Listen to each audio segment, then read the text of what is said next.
Hey, what's up, guys? We're here. I'm Jason DeBeas. This is the panel. So you guys are just going to have a really good time with that. And Bobby Jones, or sorry, who is that? Is that Aaron? All right, we'll figure that out in a minute. Let's start this up, guys. The episode starts right now.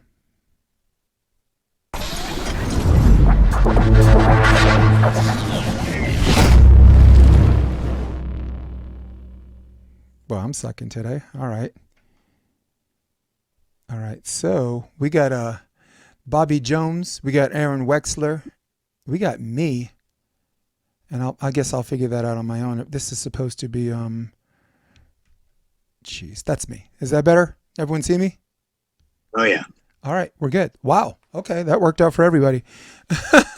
All right, guys. So I got good news for my guests. You're probably gonna hear me the least in the whole thing. I'm here to simply moderate, and I get to punt the analytical to some real absolute savages and some real coaches. I'm Jason DeBeas. This is the Option Podcast. This is episode 241, and this is what we call a regional panel. We had one for the indoor club scene. We had one for the adult professional beach scene. Todd Rogers, the Fish, and John Kessel, and now here we are, regional savages. I'll do some round introductions, and I'll give you guys your missions. I'll allow you guys to do your mission statements. So over here on the upper left-hand screen, he is the founder and program director for Progression Beach Volleyball. It's an indoor beach volleyball security facility in Chicago. Former player at Newberry, too, a NECVA finalist. That's Bryan McDermand. On the lower half, that guy in the shades is a Lenny Kravitz, former Lenny Kravitz stunt double. Actually, an active player in the beach volleyball regional and national scene, and he is the founder and program director of Project Serve in Austin, Texas. I mean, talk about real work. That's Bobby Jones.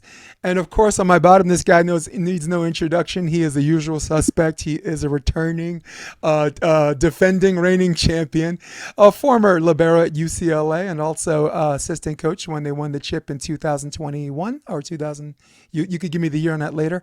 And he is currently 2011. He is currently the founder and program director of West Coast Volleyball. So welcome, you guys. Thank you for having us, guys. Thank you, Yeah, Jason. appreciate it. Woo, appreciate it. Thanks for pleasure being here. All right, so we have some great subject matter to tackle, but I'd like to do like a 60-second mission statement of just like where you are in your program and what volleyball means to you. So I'd like to start with Aaron. Just a mission statement for West Coast Beach Volleyball. Yeah, the mission and you as a coach. For sure. The mission statement, and first of all, really appreciate this time. Thanks, guys. The mission statement is, just get 1% better every day as a person and as a player. So it just kind of makes it a little bit bigger than just volleyball. The mission is to just stay on that trajectory. We're not going to have great days all the time, but if we can remember that that's where we're headed, I think that's a good pathway to stay on. And then where we're at with volleyball right now is, coming into the summer and excited for some growth and just really sharing the game, just sharing the love for the game with more people. How do you feel about that, Mr. Jones? How do I feel about the mission statement or Aaron's mission statement? Just Project Serve and. I love Aaron. I'm always transfixed when he talks. He's got a great voice. He's got a great delivery. Author, podcaster himself. He's phenomenal. Project Serve, man. Our mission is to foster human connection through fun and fitness, and we value progress over perfection. So our business is rapidly changing with the changing times. I have personally found that it is my calling from God to help others elevate and experience success with their own businesses, their own endeavors, their own fitness, their own growth.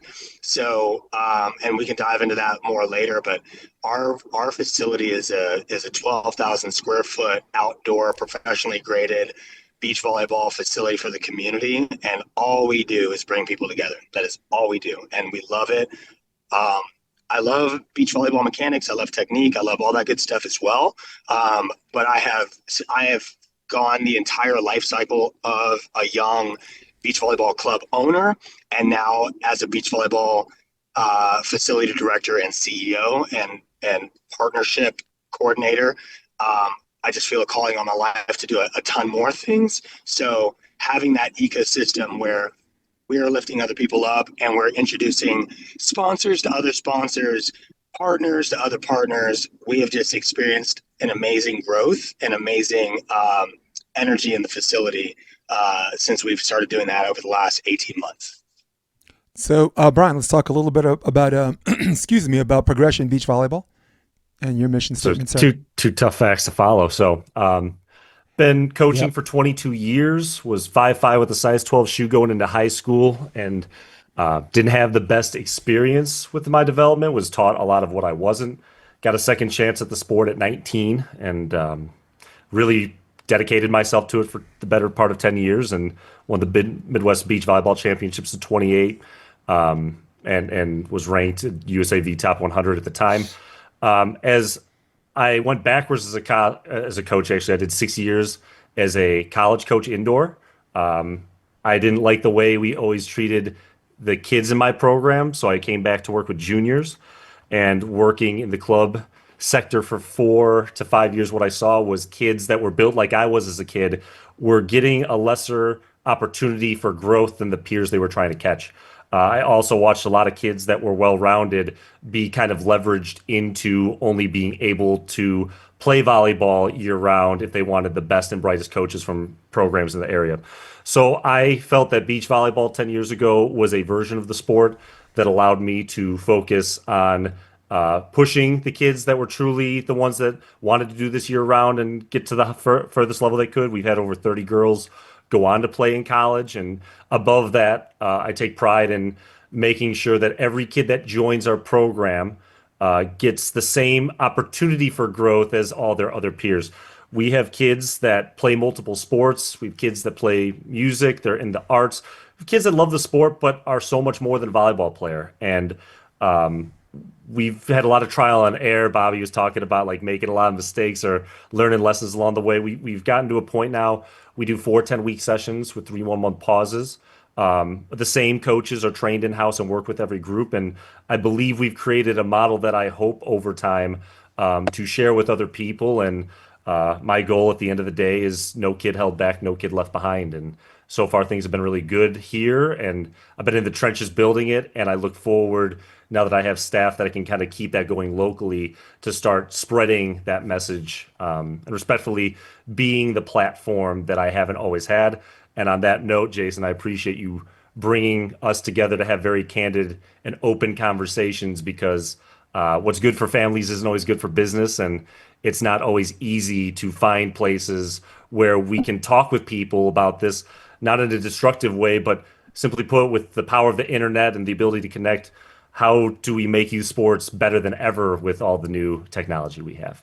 Well, to be quite candid, I thought that assembling in this meeting of the minds would be more difficult than it really was. Like, guys, look, I live in the South Bay, and like getting 3 people, coaches in a room is not more difficult here because we can arrange the time slots. We're on the same time zone. So having you represent Texas, you represent Chicago, you represent West Coast volleyball and the classic essence of the term, I thought would be more difficult, but I really appreciate you guys.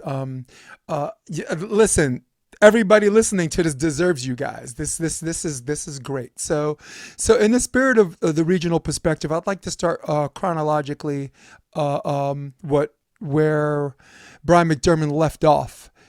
In 2016, when beach volleyball became an NCAA sport, I noticed something. I noticed the club sizes have tripled, right? In some of these some of these club teams, though some have stayed the same and decided to do smaller groups, more attention. Now, some of the girls at the time, if you guys remember, were balancing their time from indoor and the beach. And it was, and on our side of the region, and I speak for Aaron, a lot of people made something called lead decision. They decided to go exclusively to the beach, by severe majority. But that wasn't the same story from a regional perspective. So I'd like to tackle you and start with you and Bobby and Aaron. We can jump in and kind of appreciate their process and preparation for this. So my question was, how is the balance of the balance with indoor players worked within your regions? Do they find kids constantly deal with conflicts? And how do you balance the beach season if you have one, and if your girls have one for varsity? So, Bobby, I'd like you to start. Absolutely, man. So we have give me poor little doggy. Wow, that's better. So from our perspective, and beach provisionally became a college scholarship sport in 2011. It passed the AVCA's initial list of requirements to become an incumbent sport, and so it really, for us, on that first wave of 2011 to 2015 was just literally hanging on with with both hands around our butt, right? Just not even knowing what side was up. We borrowed all of the rules and all of the customs from indoor, but as we started to see immediately, it had its own life cycle. It had its own culture, its own rules of engagement.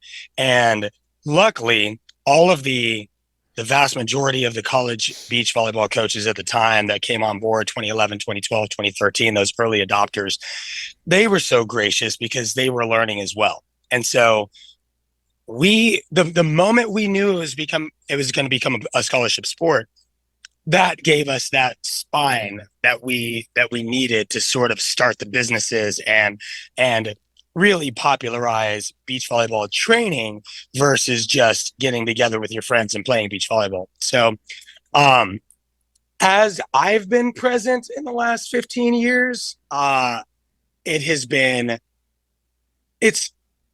it's mind-blowing. It's absolutely mind-blowing how much the sport has grown, how competitive the level of the athlete is now. It's scary. You have kids that are 18, 19, 20 years old that have now been playing for 13 years, all with professional coaching. So the level change is just unbelievable. So I think you had asked about the size of the clubs. In Texas, actually, I'll speak about Austin alone. In Austin alone, there are 4-5 marquee programs that in any city in the union, those programs would be 80 kids, 100 kids, and all of them exist within like 20 miles of each other. So it's, that part where beach volleyball has grown to the point where it can sustain that many clubs in this small of an area. I mean, to me, that speaks for itself. Bryan? Well, it's kind of been the best of times, the worst of times. So the cool thing when beach, like you said, for us, I think it was about 2012, 2013 when clubs started to, we didn't really do a lot in the summer beyond nationals. There wasn't a lot of our trials were still November for club. So I think the clubs looked at this as a great opportunity to keep training their kids for an extra couple months. I think it was really well received by the families. I think all of a sudden you don't have playing time drama. Someone can pick one of their friends to play with. They had autonomy of choosing their schedule. Middles are getting passing reps. Liberos are getting hitting reps. And again, what I found as I was working for a club and running their beach program was, it's not a knock, it's just the truth of it. The challenge with club is the bigger you get, the more coaches you need. And at some point, you're going to get a little watered down. You can't tell me that the lowest level coaches in a 20 plus, and some of these clubs are almost 100 teams, that the top and the bottom are going to be balanced. And I liked with beach that, the bigger our program was, the more sessions I coached and my coaches coached, but we were able to have the same core of coaches work with everyone. So respectfully, I felt beach was an opportunity to give every kid the ones team treatment. And for about 5 or 6 years, it was booming. Every tournament, every weekend was at capacity. And then 2021, the tryouts got moved to July, and we shared an area with 10 courts with a couple of their clubs, and one club in particular always had 100 to 150 kids. I mean, they were a big program. And the moment July tryouts happened, all of a sudden that program was down to less than 20. And what you're seeing is now a lot of the indoor programs are looking at summers as okay, we're gonna do nationals, and then like literally the week after nationals are open gyms, and then tryouts are a week or two later, right? So I'll be honest, as the only beach exclusive club in Chicago, there are other clubs that have beach programs, but they also have club part of it. Um, it's been challenging to find a balance. I don't think that there's a lot of directors for indoor that are as interested. And regarding the question, how because probably what you said was how do we deal with those conflicts? And I've done my best to try to give flexibility to kids to be able to make the decision that makes sense for them. So we have kids that have decided to do beach year round, and that's great on their own choice. We have kids that really love indoor. They haven't been at a level where they've been able to get the coaching that they deserve in club, so they play for their high school, and then they train with us outside of it because at least we can keep their skills up. Because a lot does translate. And for my middles and setters, I have a couple private lesson coaches that I have them complement so that when they go back to their school team, they can still do their indoor mechanics that we might not cover as much on the sand.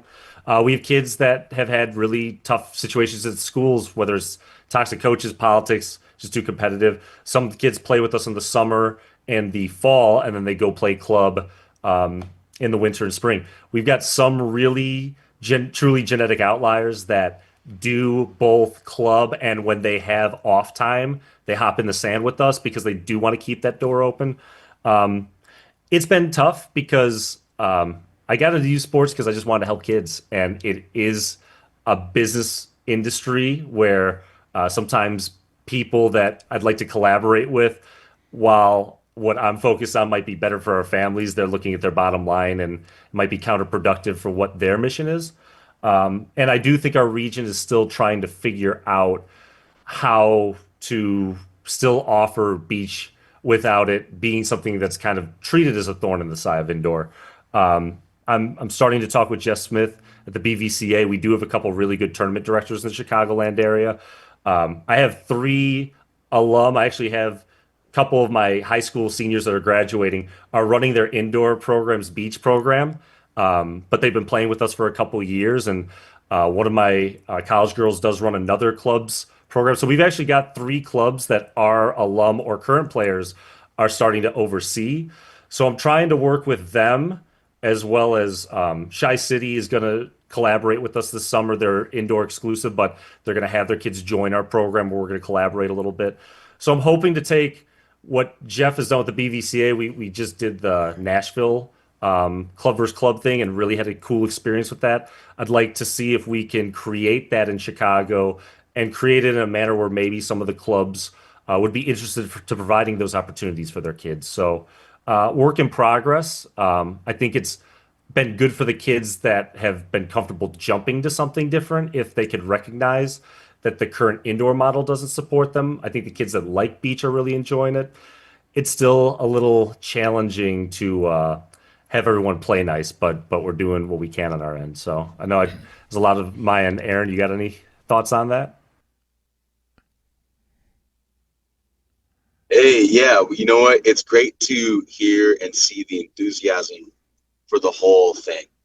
Like, I'm literally driving back from Santa Cruz right now. I was just spending time up with Art Barron with his club, Beach Dreams in Santa Cruz, high level beach. I got to jump in yesterday and play, so I'm a little sore today. But That's it's just already great. It's great to see it. Yeah, I was just with my other friend, Chris Ma Chris Ma Augustine up in Sacramento doing some indoor stuff. And you know, my perspective in this moment is just a bigger picture ladder of opportunity for the youth athlete right now, which is super cool, and super cool to hear all the enthusiasm from all of us here, and you know, like-minded people, and just for the sport in general, whether it's beach and indoor. So that's where I'm coming from. yeah. Aaron, so was there timeline wise when was there the dynamic shift of girls who decided to make that switch to the beach exclusively. I was with Endless Summer from 2017 or 2016 to 2020, and I noticed that shift happened in 2018. Does that sound about right? Yeah, that sounds about right. And it's still active. It's still like actively a discussion between, all those athletes, all those coaches, all those parents. Like, it's a choice. I do agree that we do need to find a balance of it because both sports are awesome. They do feed into each other. They can influence each other. You should be able to choose fully beach if you want. You should be able to choose both if you want.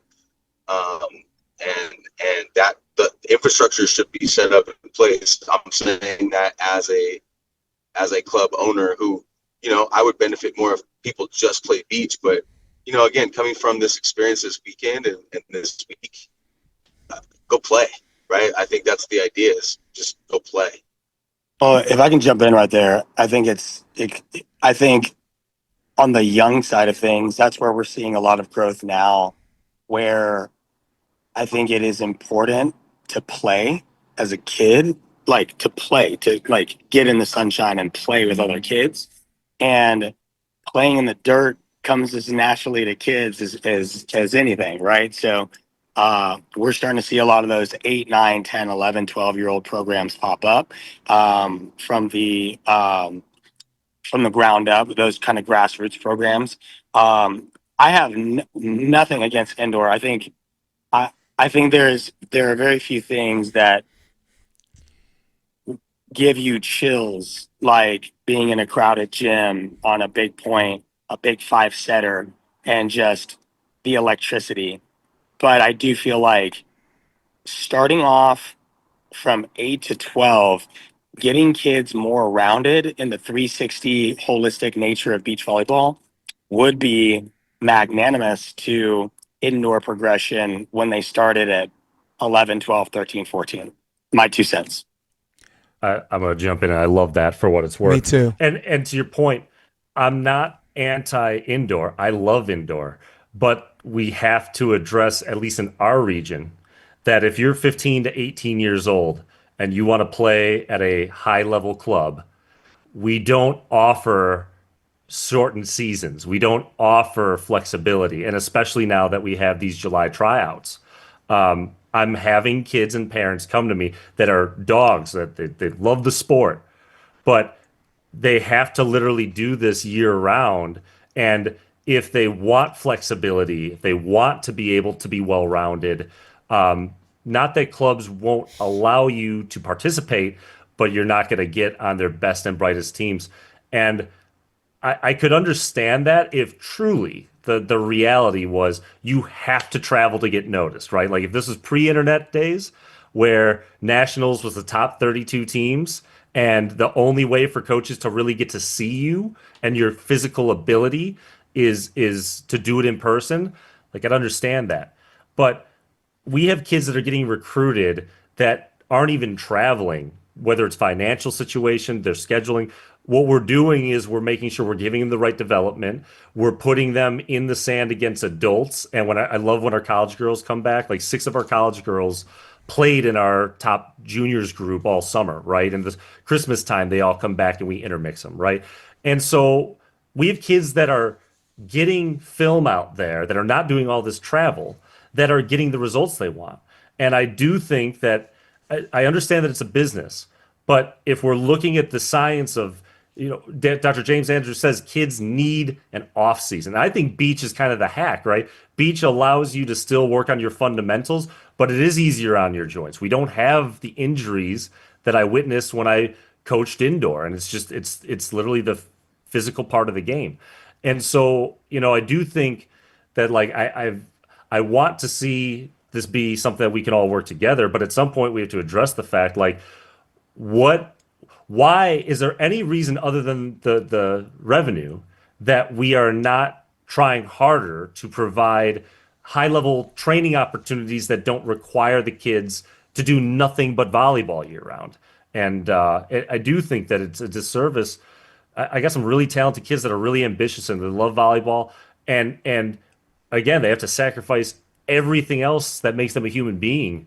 Uh, Not because they couldn't still be a high performing athlete doing it part time, but because the channels to be able to get that type of training will turn their back on them if they try to get that type of flexibility. And I it's not anti indoor, but I think the reason that I took the shortcut to go to beach instead of indoor, I had the opportunity to run an indoor beach or club, but I thought beach was the one way that once I get to a certain size, I can maintain my ethics and my mission statement and the true. There's no one as long as I keep my groups a certain amount of kids per court. There's not a version of indoor that would allow me to give all those kids top to bottom the same quality of instruction the way I can with beach twos and fours. Nice. Karch Jiba, I see you in the comments Well, section. see, One of my favorite posters, Karch Jiba. That's a pretty good first and last name for a username. He was helping me fix my logistics because what looks right on our Zoom didn't look right on the live stream. So I'm teching my show, but the most important thing is the sound of your voices. And Aaron, I mean, Bryan, you stumbled onto one of the subject matters we were going to talk about, but I think we will allow ourselves to skip ahead and give each other permission.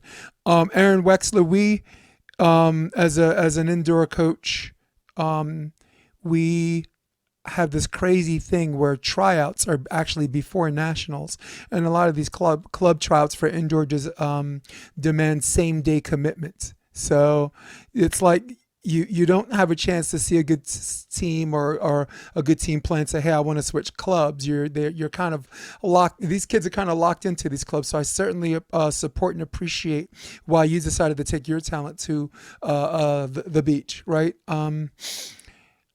Question for you guys, since we're on this topic, and it was a great topic introduced by a friend I know.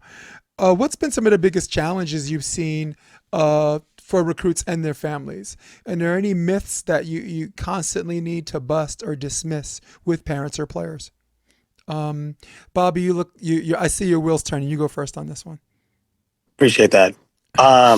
It's funny you choose that wording, that verbiage, like the myth, because when I was deeply involved with the juniors training top to bottom, right, 2010 to 2023, the biggest myth that I had to dispel was that kids needed to be playing this qualifier, that qualifier, and then they've got to do well in the qualifier. And you just saw the water cooler talk at these beach volleyball tournaments, where athletes and parents were like essentially digging their own grave. They were putting themselves in their own mental blender and putting so much pressure on the experience that kids who came to the beach to kind of escape that rigidity and the heightism of indoor and the pigeonhole nature of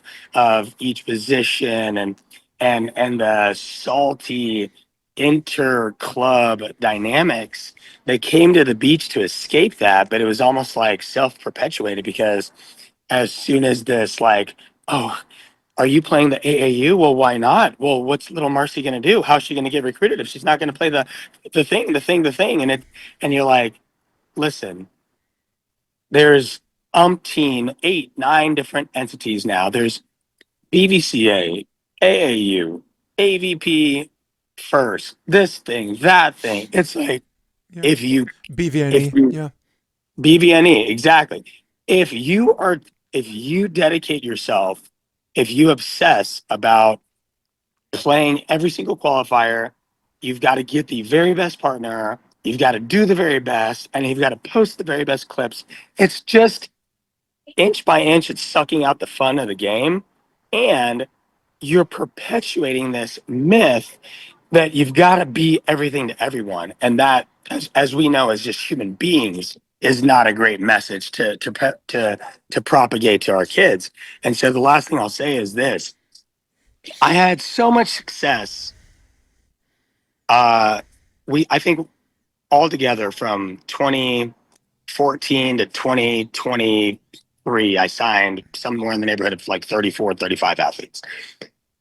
And Brian, to your point, like those are athletes that I worked with. We scheduled those meetings. We did those private lessons. We ran those. We scheduled those practices. I was on the phone calls directly, and I don't say that to toot horn. I say that to say, like, Marcy, like, look at the data. Like, we've signed kids who went to one nationals. We signed kids who started September of their senior year and had a deal on the table in April. Like, what are you talking about? So you just see the moms and the dads or the kids or the other kids start pressuring everything and putting so much pressure on it that kids lose the humility because of fear. They lose the humility that they just need to pick a great partner they get along with and do the best they can versus always partner hopping, always partner hunting, getting a bad reputation because you're leaving Sally to go play with Mary without communicating with her. And you just have all this point chasing when I have never in my life spoken to a college coach and them say, I don't know. You know, she got fourth in Sacramento at the AAU think-a-bob. Like, I can't pick her up. Like, you've never heard that, Right. So that has been the biggest myth from my perspective was you got to play everything and do everything.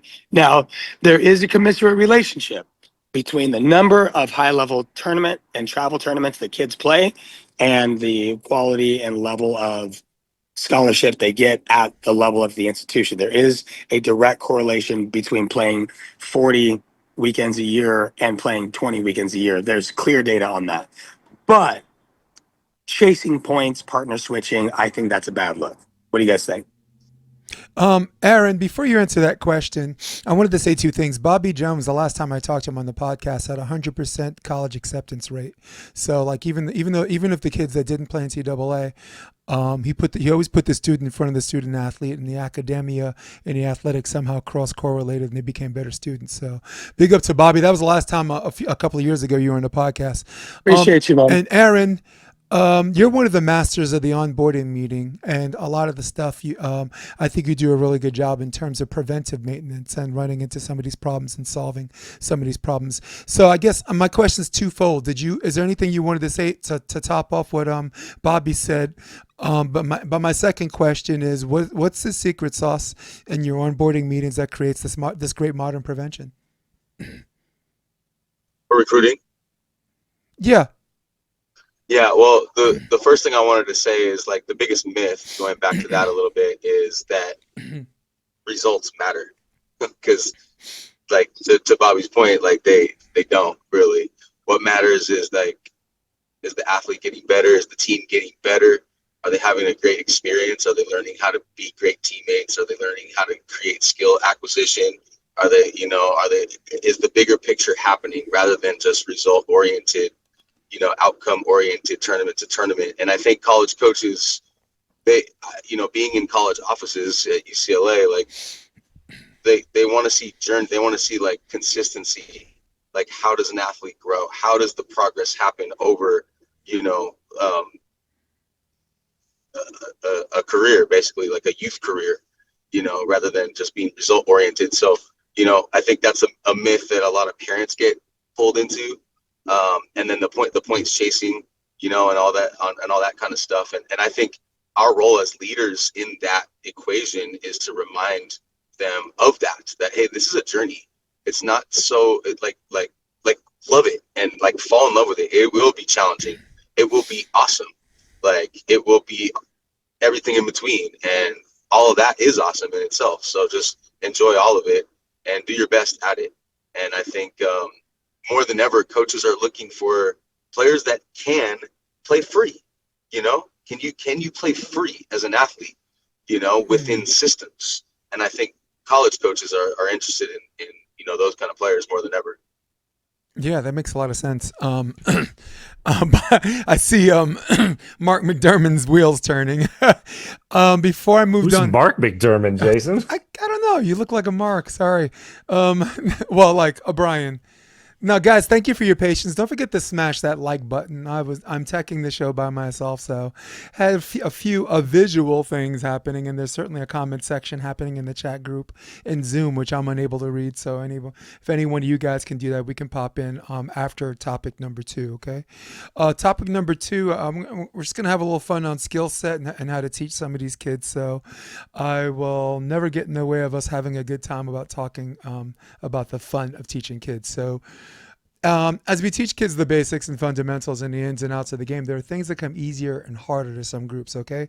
So I'd like to focus on a specific age group that's the 13s and 14s, which all of you guys have experience in coaching. And I don't know where Bobby went, but I hope he comes back. With the fundamentals being passing, setting, hitting, blocking, serving, and digging, which of these come easier to teach? And which of them do you consider tough sledding? So actually, Bryan, I'd like to go to you with which one of those 6 fundamentals for 13s and 14s that you found. I know it, knowing that it applies to each player, right? It's not a one size fits all teaching thing. But what did you find that was the easiest to teach and the kids were more receptive to at an accelerated rate? Whew. I think serving was the easiest for me because it's the one part of the game that's just them and the ball. They're not reacting to someone redirecting the ball in their direction. And sometimes in serve receive, you're not ready for where that ball's going. Set's not where you expected it. You're on defense. It's not like serving to me is giving them a routine and teaching them how to be able, if we're trying to make the ball go somewhere over there, how do we contact it here, right? So I really enjoy that. I think that's one of the things that I think at least there's less variables to work through. I think serve receive is incredibly hard. Um, I think that when the serve's coming over the net, these kids, if they're not in the age where they can really read tendencies, patterns, which we're trying to, even at that age, get them to start thinking about. When we're passing, not that we pass in system all the time, but there's a very specific target the setter, starts there and we teach them how to move from that. If as a hitter, the set's going to a general area, serving, especially in doubles, and we do fours a lot for our raw 11 to 14U kids and do a diamond. I've found that we actually get to twos faster because they're getting better gameplay earlier. If you don't know, last time I did a panel with you, we've adopted the triple ball from Canada. So we do a lot of triple ball with free ball initiation. So it's not just a kid getting aced left and right. I'm going to give just a little bit. I think that we don't teach passing, not just for kids, but adults always. I've gotten to work some really high level players, and I think the people that get hung up when they read the serve, they move to a spot and they commit their lower body. And it's a weird skill because we're shaping it with our upper body and our platform, but most of the adjustments we have to make are from the hips down, right? And I think it's a very, if you've thrown a ball, then serving and hitting, you've got some repetition with that. Setting it's symmetrical. It's again, the ball's coming from a simpler arc and pace, but to control a live serve, and I've had some really good passers, but if they commit to their platform, they lock their legs, and the ball moves this much on them, shifting with your platform versus using your lower body, that could be the difference between a perfect pass and a shank 20 feet the wrong way. And it's really hard, I think, for kids to read the height and the speed of a serve early, make a aggressive move so that they have time to make those second adjustments. It's a tough skill. So, Yeah. Mr. Wexler, for him, it's Yeah. the easier and the hardest is serve and serve receive. What comes easy for your 13s, or what did you find comes a little bit easier for your 13s and 14s? Focusing on that acute group. Right. Well, serve and serve receive, the first and second contacts are the most important and probably most challenging to teach and to learn. That's that skill of serve receive, moving your feet, tracking a ball, creating an angle, finishing through a ball. I mean, you really have to do it thousands of times. The skill of to find your feel, and especially on the beach, finding the wind, creating an adjustment. Same with serving. Finding the toss, figuring out the wind. Wind play is something we can talk about for all these skills. But in terms of challenge, how do you get players to become great teammates? I think is a great leadership challenge. Happy to discuss more about that, but that's something that I prioritize, because all these different skills, we can go on about them. A big part of this game is for doubles anyway, and that's cool that you do fours. I think that's cool, but we do doubles and we teach, the twos game. And a big part of that game is like whoever I'm playing with, I got to be the best teammate. How can I get the best out of my teammate? How can I be the best for my teammate? And that's a skill in itself too. So, yeah. Mr. Jones, waiting patiently. He's like, I'll tell you what. Alex, I like that. I'm sorry, Aaron, I like that because I feel like teaching that soft skill of being a better teammate, God, that supersedes everything, right? That's truly what we're here for. In terms of hard skills, I always attack the $1 million platform first. I'll be honest, my training style isn't for everybody. I've lost more clients because I'm a hard-nosed fundamentalist than I care to admit. But I think all of us have achieved a certain level of success because we are dedicated to the things that we're dedicated to, right? So typically when a kid comes into the program in 11, 12, 13, we start everything with dynamic passing movement to the point where for the first 2 to 4 weeks, depending on their skill level that they're coming in at, we do only platform games. So it's platform 60-second passing. If you cannot pass for 60 seconds to yourself, you cannot get into group drill. So there is an obvious velvet rope to come into the program. You can't start unless, because then my coaches are now doing private lessons on the sideline and we have 25 other kids at the practice. Like, it doesn't make any sense. So solo passing is humongous. It's the velvet rope to get in. Number two, we immediately start them on over the net ball, like pursuing a bowling ball from the other side of the net and then passing it to a target over the net, right? So we get them playing games, utilizing their platforms immediately. This builds confidence because the confidence that I can get it back over the net quickly and score points quickly gives them an internal metric that says, I'm good at this. And it happens very early on. From that point, bump setting drills. And then week 6, week 7, week 8, we're into initiating that top spin ball over the net with our hands. And then we're going into tossing and we're isolating the hitting and approach by itself while we're still playing the platform games. And then we weave it all together. It takes a long time, but I still get letters from kids that are playing at huge D1 programs right now, thanking me that I drilled the $1 million platform into their game because it's the breath of beach volleyball, pure and simple. Excellent. Before we move on to the next topic, I want a one-word answer from the three of you guys, okay? There's 6 fundamentals. There's passing, serving, setting, hitting, digging, and blocking. Which fundamental came the easiest out of that group, and which out of the groups of 13s and 14s, and which one more collectively than that was tougher sledding? Example, for me, the easiest thing for my 14s was digging. And for me, and the most difficult thing, oddly enough, was the serve. So I'll lead off. So, Bobby, the left elbow, you start with you. Give me one word answer on the ones that your 14s took in the easiest, and the ones that was more challenging.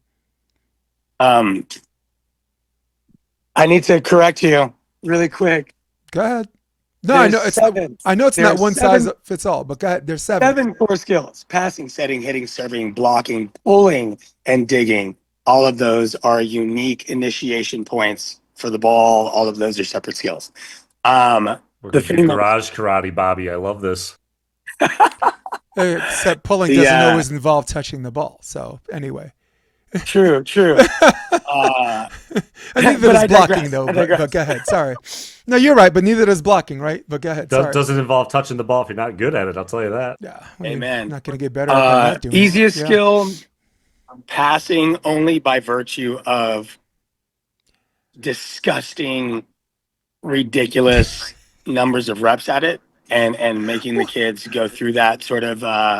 Bobby, sort one of- word, man. What you doing? Okay, my fault.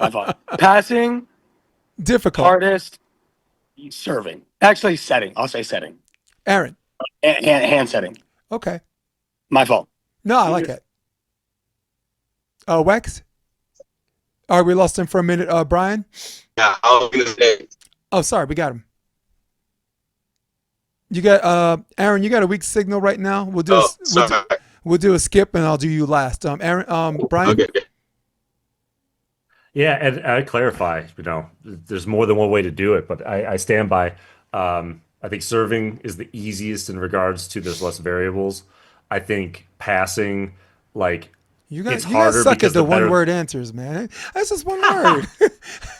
passing's the easiest and serving's the hardest. Or sorry, serving's the easiest, passing's the hardest. Aaron. Oh, I love you guys.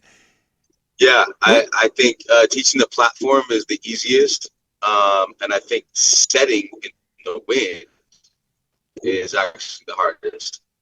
Okay, cool. And I'm glad you finished off that. So, because that leads to our next topic, guys. Let's talk about hands, okay? Is there a criteria in your region that differs from the other regions, and does this alter your approach in regards to training hands, right? For example, in the adult scene, if you play in Connecticut, if it spends a whole time, it's illegal, right? And in some regions, double doesn't determine that. That's actually the world scene, basic rules. And then there are tournaments 4 times a year. BVNE has no hands, no double contact call tournament. So it's basically just chuck it as much as you want, because they want these juniors people to get as many reps as they can. So big NCAA rule in the indoor, like double hit is no longer illegal, even though carry and lift is still not protected. So do these possible rules changes or whatever determine the way you set, or is it just one of those things where you jump off that bridge when you get there? Let's start with Mr. Wexler. Yeah, so here's my mindset on this topic. First of all, I'm a hand setter. I love the art form of hand setting. And I was just coming from this conversation with art. There is an art. Speaking of art, there is an art to the hand set. And I think as the rules change, which happen with every single sport, volleyball definitely has more than most sports, I would say. But it's part of the game, right? There's an evolution of a rule change. And so am I happy about it? No. But I'm also not going to stop coaching hand setting, because it's awesome. I just came from his training group, Beach Dreams in Santa Cruz, and everyone can hand set, and it's so cool to see. Like, I was celebrating them. Oh, they're trying new things. They're side setting. Some of them are trying the jump set, and I think it's awesome. I do think there should be a level of quality control when it comes to the doubles and all that stuff. But I go back to that thing, like every single sport has a rule change, and it's just, you just grow with it. You just evolve with it. Is it going to affect my training? No, I'm going to continue to teach set point, open up your hands, like really, grab that ball, and really finish through it, So yeah, I'm gonna continue to teach the art form of hand setting. He's a purist. Yes, he is. What say you, Aaron, Mr. McDermand? Are you a purist too? I know Bobby's got a hard stop at 5 minutes. Bobby, you want to go? Oh, good. I'm good. You go. All right. It's tricky in our region because I'm going to be just my observation, not judgment, but most of the organizations running events are not beach centric. So obviously they're getting more lenient on the hands in general, but for years, we're trying to prepare our kids to play at the collegiate level, and you're seeing kids come from indoor that are playing for their club, but they don't have a background. And frankly, we're not teaching the kids how to self-ref. I do think that's one of the biggest challenges of beach versus indoor is we do have we'll call it less quality control for who's reffing and the education we give them, because some of these kids are not being equipped with what it takes to know how to call it, how not to. So to your point, Aaron, like I would call myself a little bit more of a purist. I come from a time where you had to set cleaner, and it's not that I never want to be. I don't want to be that guy that's shaking my cane and saying we didn't play this way. I also want to give my kids the opportunity to be as fundamentally sound as possible, right? So if I've got kids that are kind of newer and we're scrimmaging, I tell them if they set in a moment where it made sense to throw their hands on it, it was a good pass, they get their feet under it, they set up. I don't care what the ball does. Let's play it out. If a kid doesn't, it's a bad pass and they're running backwards and they just throw their hands at it. Like I almost want at practice to correct on intent versus the actual result, while making sure that I'm providing my kids an understanding of what will probably be called at the level they want to get to versus what they're doing. I've had one ref explain it in a way that I like. I just don't know how easy it is to get people to be able to both understand it, do it, execute it. If the ball comes out with spin, but the hands are symmetrical, I'm okay. Like if that's what you want to make the standard. If, for me, if there's a lot of spin on the ball, my hands sometimes have to come out asymmetrical to get it to stop spinning. I learned that as an art. The difference between getting a ball rotating one way It's versus the true. other can affect which hand, right? I think that's, there's times where my hands might not be symmetrical by design to get that ball to come out cleanly, right? So I think we could do a better job in our sport at being clear before an event at what the standard's going to be and just be consistent. Like if we're going to be, and as far as I'm concerned, I want to find a balance of let them play. I don't want to call it in a manner that stops play or limits the opportunity, especially when they're younger. I also, I'm not going to get on the soapbox, but sometimes I feel we might be changing the rules not because it's actually improving the visibility of the game or the spectator appeal, but are we doing it more because maybe we're too big as a society for volleyball to have enough coaching that if we held the kids to the rules as they've been, that by 15, 16, a lot of these kids wouldn't even be able to participate because we're not giving them the training to keep with the certain rules. And I'll stay out of my, conspiracy theories on that. But, like I said, at the end of the day, whatever makes sense for that group, we try to be adaptable. Bobby, this is what we paid our money for. Go ahead. I'm going to keep it focused and concise. I 100% agree with Bryan. The onus, like as coaches at USA Volleyball and Safe Sport, we have to undergo rigorous training to make sure that we know how to run a club properly, how to interact with children properly. We also have to take refereeing classes and all the things, right? I believe that there is a version of this future where threefold. The kids are given a voice because a lot of our kids struggle with the voice to call the thing in a heated moment because they don't want the attention on them. They don't want to ruin somebody else's day. They don't want to be disliked. Number two, it's not a hand grenade. It's easy to teach what a good handset looks like. It's not a hard skill to teach. So create a video and let's have the kids do it until they see what a good handset looks like. It's not hard. A very clean handset is easy to see and thus easy to copy. It just takes time. But again, to Bryan's point, I think at least at the international level, we're making the skills more friendly to indoor skills simply almost purely financially so that we can get higher level athletes, so that we can get higher participation rates, and so that people don't get their feelings hurt when a real hand setter calls their hands. So it's unfortunately, I feel like it's moving to this thing where it's like either call everything or call nothing. And that's where I feel like we have to make a decision as a society because it's not going to be pretty if we allow anything to go, but I do believe that it's just a training issue at 11s, 12s, 13s to teach people to do it the proper way. But don't you think? Garage karate. So good. But guys, don't you think that they're trying to work towards a universal way of doing this, right? I mean, in some regions, right, you can catch and throw the ball so it doesn't spin, but it's also considered a carry in some regions, right? And then, like you said, there some people forgive some spin because symmetrically both hands are together. And now that we have evolved into the art of jump setting, I think a lot of the people that are teaching deep dish are probably going to have a decision to make too, because when you see deep dish setters jump set, it looks like they're playing a game of taps. Anyone that's ever been in New York means that the ball's in your hand, but your feet have to leave the ground. You have to get rid of the ball before your feet touch down again. So, Aaron, I really love the way you guys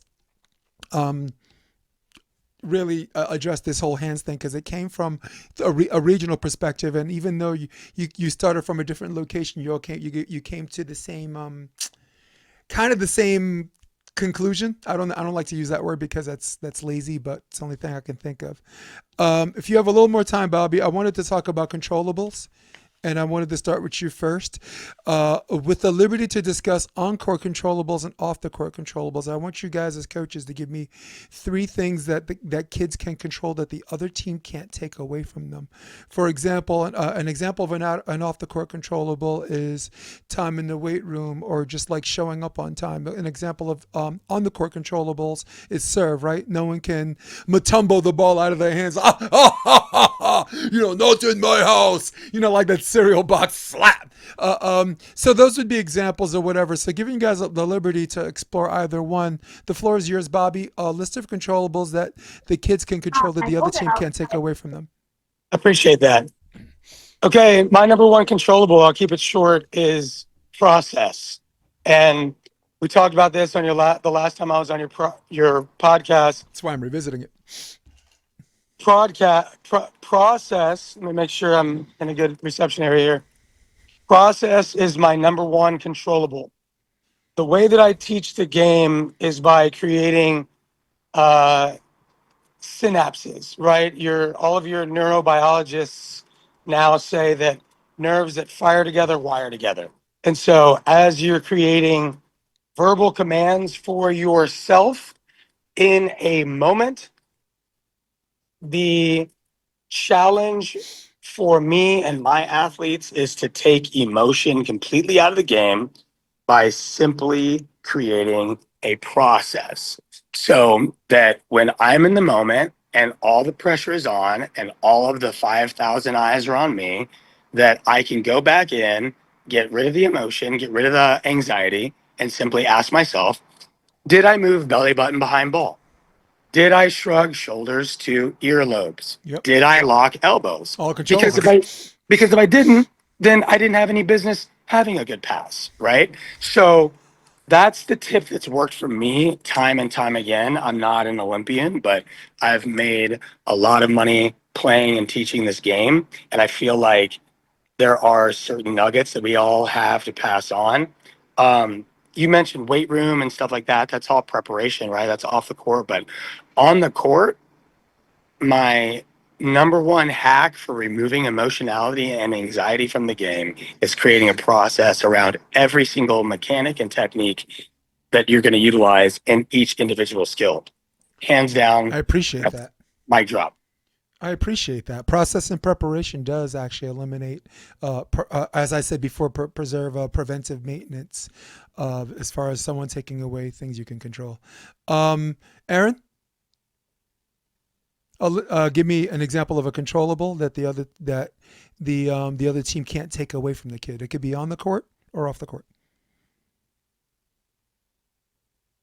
Yeah. So I like to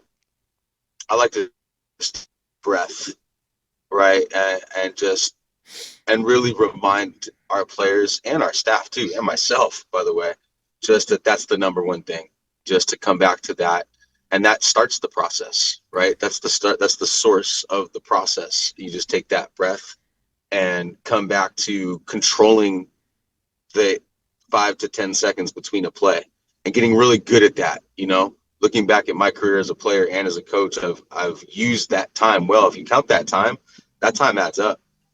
how do you best use that time? And I'm happy to share more about that too. But the controllables is the breath and the self-talk. No one else controls that except for you.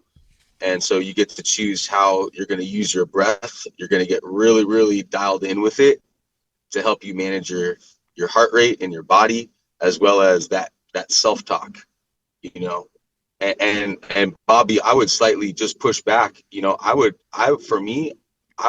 include the emotions. I think they're an important part of it. Sometimes, I think emotional regulation, I think, is the better way to say it, because, they're a part of the game. Totally. And you and I have played together, actually. and sometimes it's actually good to use emotion certain times, as a tool, not just allow the emotion to be the emotion, whether it's great or not great, but sometimes it's a tool, and sometimes I've used anger as a tool to like get fired up and go for it a little bit harder. Just tap into that anger real quick and then kind of tap out and have that regulation. So I think it actually is an important part of the whole process itself. Wow. So that's my pushback on the emotion part. There is something to be said for what you're talking about, which is just straight execution, and I get that, and I agree. I'm also just saying there is a bigger picture part of this emotional regulation and emotional intelligence picture. Well, it's also not real. It's also not realistic to 100% remove emotion from anybody's game. I think as a fiery, inconsistent young player in myself, I had to learn how to dial those emotions back by creating that positive self-talk, self-coaching, and process of the actual skill execution. But I agree. But and Brian, then my last little go ahead, share, please. and then I'll hand it back. My last little share on that is like, so just an example of like of a positive self-talk in that moment with the breath would just be like inhale confidence, exhale doubt or fear quickly, and then immediately like setting up the process. I got this. That's even more confidence. And then angles, right? Where's my angle? And then go get it, finish. Like, that's just an example right there of like positive self-talk in that in between play where I'm just dialed in on that serve receive with my breath, with my positive self-talk, allowing my technique to be there with the go get it thing. The go get it's like a cue for like footwork, platform, and then that's the process. So that's why I just wanted to share that little process there. But Brian, before I bring you on, aren't emotions also the other variable is a relationship to your partner, right?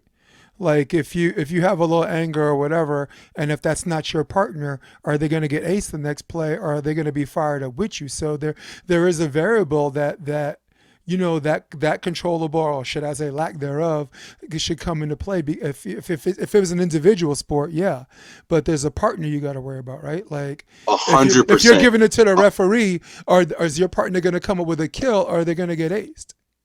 It's something. So I wanted to leave that question out there before I went to Aaron, but go ahead.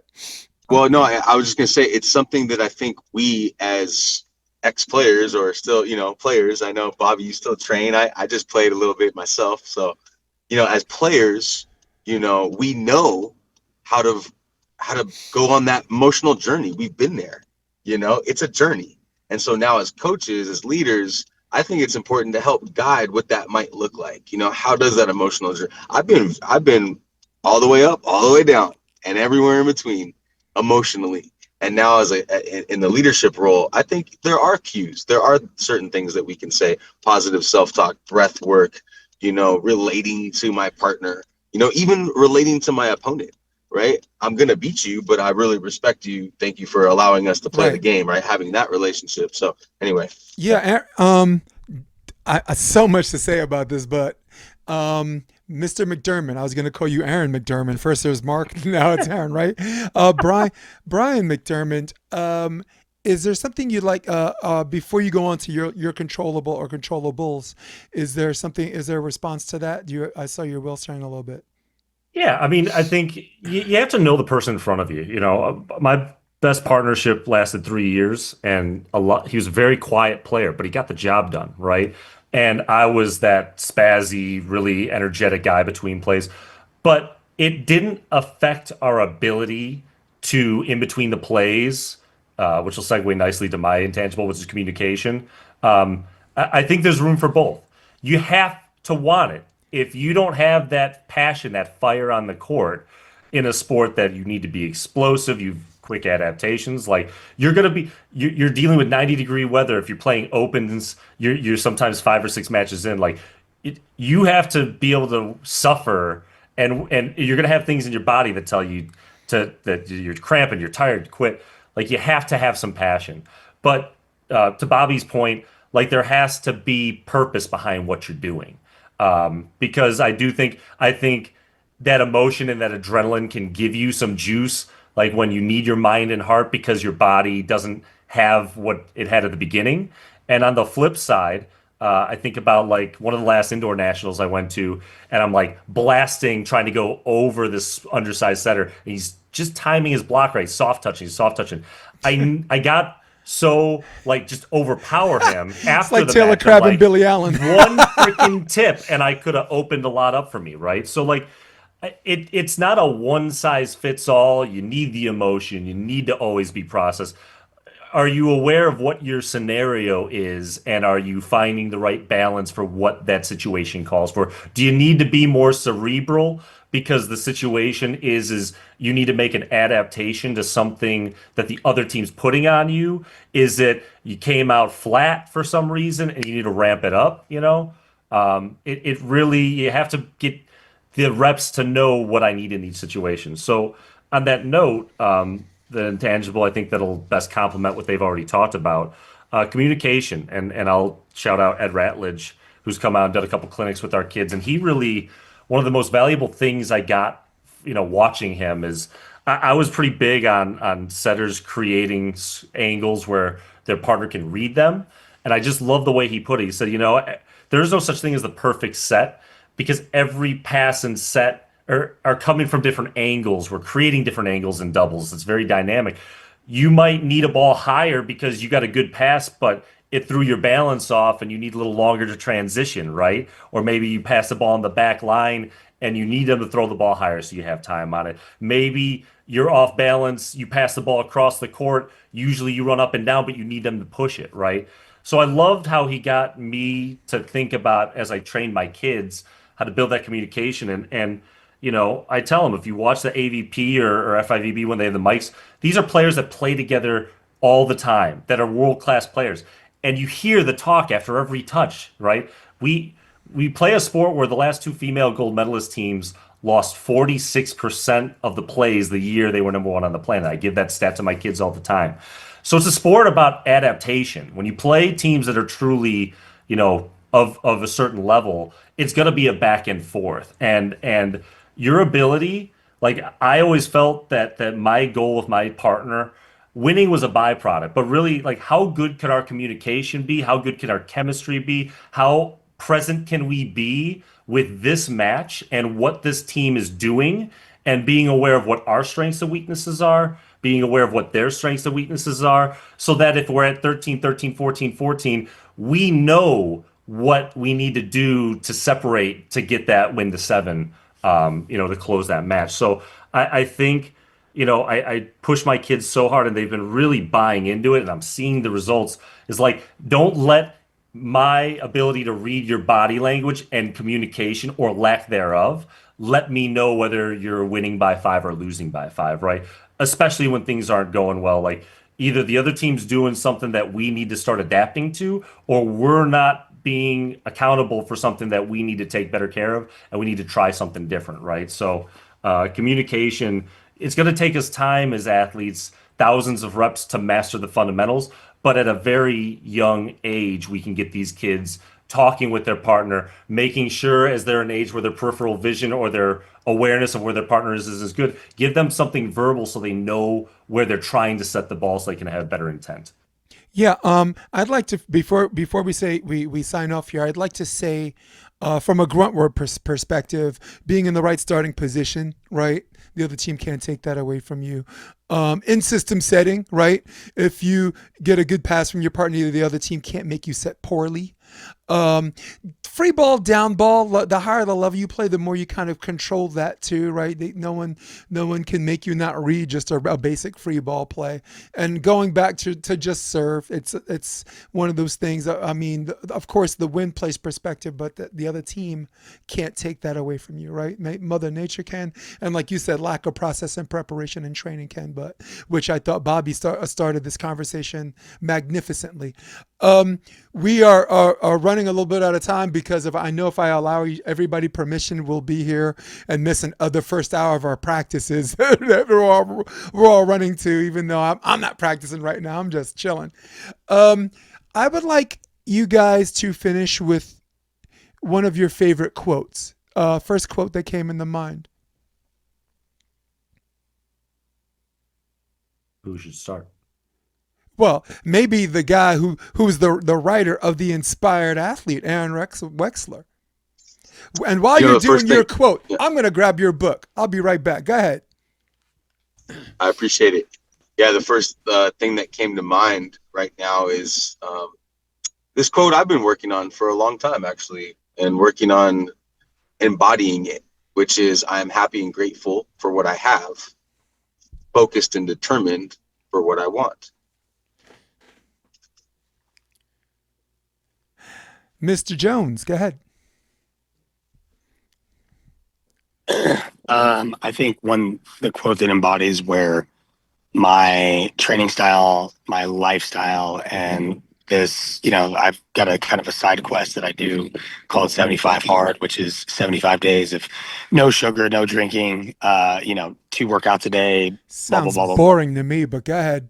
Yeah, it's phenomenal. It's phenomenal. No, it's a pattern disrupt and it's an overload, but the entire thing comes down to progress over perfection, right? So, do you always get 2 workouts every day? I try to. Are they always 45 minutes of XYZ? No. Sometimes it looks like 10 minutes that I go at 5 in the morning and I lay on my bench until I get enough energy to do my set of crunches, whatever it is. Progress over perfection. So in the training style, for me, it's when I'm training kids, when I'm training myself, it's do it 1,000 times, literally and figuratively, do it 1,000 times, and stop the judgment. Get out of the anxiety, and to Aaron's point, being thankful for everything, being thankful for that moment in the sun, and just progress over perfection. That's my piece. Right. So my favorite quote is there's a UFC fighter, retired, Chael Sonnen. Chael Sonnen said, "They tell you that losing is not an option." I think that's absolutely ridiculous. Losing is an option. Losing is the most readily available option all the time. So if you're in one of those situations where you feel like the pressure's too big, I want you to remember 2 things. 1, your opponent's feeling it, and 2, it's natural. Don't treat this like an unnatural feeling. So if you have one of those players that have a hang up, you could be, hey, next play, or with absent of that, you could have negative talk creep up in their head. So that was an indirect quote from Chael Sonnen, who was like one of the biggest mouths at the UFC. But to his credit, the one word he said over all the trash talk was yes. So he always picked up the phone and said yes. So hey gentlemen, as we're leaving this, Bobby, give me your site, projectserve, before you're out of here. Go. projectservebeach.com and Project Serve Beach on Instagram. You can find me at Coach Bobby Jones on Instagram as well. I love you guys. Later, Bryan, don't know you super duper well, but man, you have a wonderful head on your shoulders. Wex, I love you. Jason, love you, buddy. Yes. We'll be in touch, man. Love it. Mr. Appreciate Wexler. Love you, Bobby. Appreciate it. Mr. Love you, buddy. Wexler, a particular site as Bobby's gone.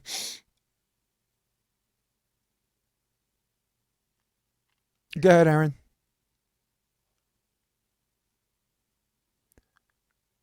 Sorry, I missed that. Go ahead. No, as we go, let's get your site in, your particular website, or people want to know more what you've been up to. Yeah, awesome. Yeah, I appreciate it. Yeah, I mean, my Instagram is at Wexler, and they can get more info at my YouTube channel, youtube.com @withinthegame. Also, the author of The Inspired Athlete. I keep only bringing this up because I don't like to read, and it's the last book I read. Hey, let's go, Mr. I McDermand. really appreciate it. Go ahead, Mr. McDermand. I'm being selfish out of respect to my dad and giving my quote because I didn't get to real Oh, quickly. It's all good. It's okay. all good. But I've gotten to work with some really high level coaches in our sport, and my dad told me he was one of my best youth sports coaches. And when I started coaching, he said, Bryan, for most people, youth sports is their first experience with failure. It's the first time that they're put in a situation where they do everything they can to get the result they want and they fall short. And teaching kids how to work through that. And as I've gotten older, just think teaching people how to work through that ultimately is what will help them build resilience and help them in their education, their relationships, and careers. And as someone that the sports science says that this is a sport that people peak in their late 20s to 30s. I just have always wanted to live up to that. I always wanted to make sure. I absolutely have worked with kids that have not been the easiest to coach, that haven't handled adversity well, that have been put in a tough situation and not risen to the occasion. And I think it's a privilege to be part of someone's youth sports experience. I think that as someone that I don't think there was anyone that could have looked less like a long-term volleyball player for what I was as a kid, but it was hard for people to see past what my physical ability was and what I had in my heart. I've just I always see what a kid can be, and they have to have the love for the work and the dedication and being willing to do the sacrifice and feeling comfortable learning how to work through the mistakes. But I just we've had kids go on to play in college that played travel ball and never made their high school team. But when they got to us, they had that motor that I can't teach. We've had kids that had the physical ability to play the sport at a collegiate level, and they were put in the sport because everyone saw their natural talent and pushed them towards it. And there was a shelf life because while they had a gift at it, one of the gifts they didn't have was they did it because they were good at it and validated by it, not because they were awake at night thinking about the next day's practice or matches, right? So that quote is as important to my mission statement and just what I think any youth sports coach should kind of have in mind when working with people. So thanks for letting me shout him out for that. So like you said, I run Progression Beach Volleyball in the Chicagoland area. My man. Progression Beach Volleyball on Facebook.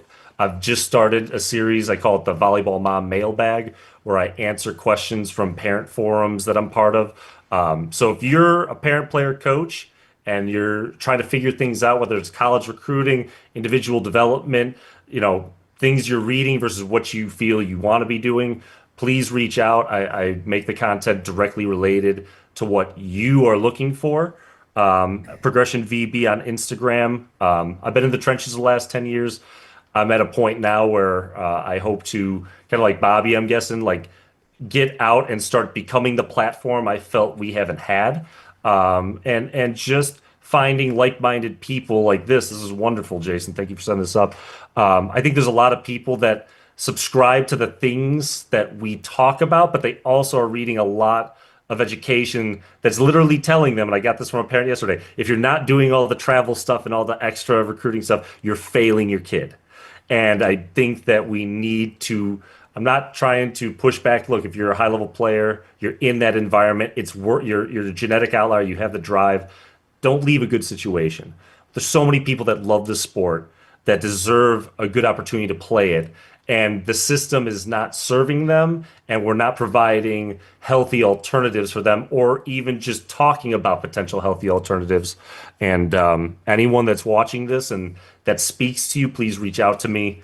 I do virtual coaching, I do college guidance, but I'm really just looking for like-minded individuals because I think when done right, youth sports can be some of the most beneficial things to kids in their life. And I'm not going to do an outro because you guys had such a great mic drop, but I do want to finish by saying this. It is my honor. Excuse me. Sorry, let me check my volume.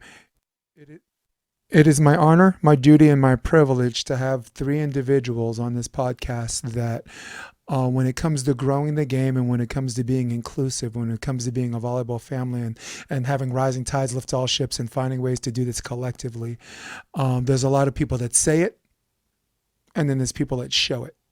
And I'm very, very glad to have three people who only not only lead by example, but and at the same time exception, which is very, very rare. So I will not do an outro for my thing, but I will finish with my quote.